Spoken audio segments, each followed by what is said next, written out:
আসসালামু আলাইকুম এভরিওয়ান। আজকের ভিডিওতে থাকতেছে ঢাকা টু কক্সবাজার যাওয়ার ইনফরমেশন। অনেকেই ঢাকা থেকে কক্সবাজার যাইতে চান, তো সেক্ষেত্রে বিভ্রান্তির মধ্যে পড়ে যান কোন বাসে গেলে ভালো হবে, কোন ট্রেনে গেলে ভালো হবে, একটু কোনটাতে কম ফিতে যাওয়া যাবে। তো আপনারা ডিরেক্টলি চলে আসবেন ঢাকা শাপলা চত্বর কিংবা বাংলাদেশ ব্যাংক। আসার পর এখানে অ্যাভেলেবেল বাস পাবেন, যেমন টপে রয়েছে গ্রিন লাইন, তাছাড়া আমি যেটাতে যাচ্ছি এটা হচ্ছে প্রেসিডেন্ট। তো এটাতে 1200 টাকায় শুয়ে বসে আরাম আয়েসে আপনারা ঢাকা টু কক্সবাজার যাইতে পারবেন।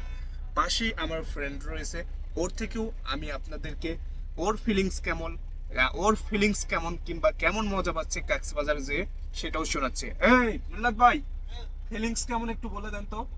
আমার ফিলিংস আর কি বলবো কম আসলে। টাকায় ঢাকা টু কক্সবাজারে যাচ্ছেন, আসলেই কম টাকায় যে আমরা সিটটা বুক করছি অনেক আরামদায়ক, তাই না?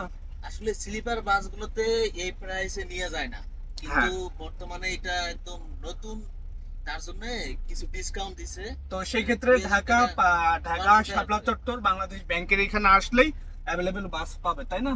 1200 টাকা করে আমরা ডিসকাউন্টে তো যাচ্ছি। ওর মতো আরাম আয়েসে শুয়ে যাচ্ছে, আমি এদিকে অনেক আর কি একটা বলে বোঝাইতে পারবো না, মজা ভালোই লাগতেছে।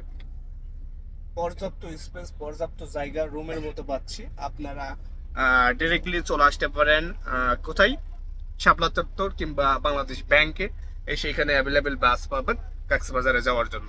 গ্রিন লাইনে 2000 টাকা করে নিবে। এই প্রেসিডেন্টে যদি বুক করেন সেক্ষেত্রে আপনাদের দেওয়া লাগবে আপনাদের হচ্ছে 1200 টাকা করে। বাই।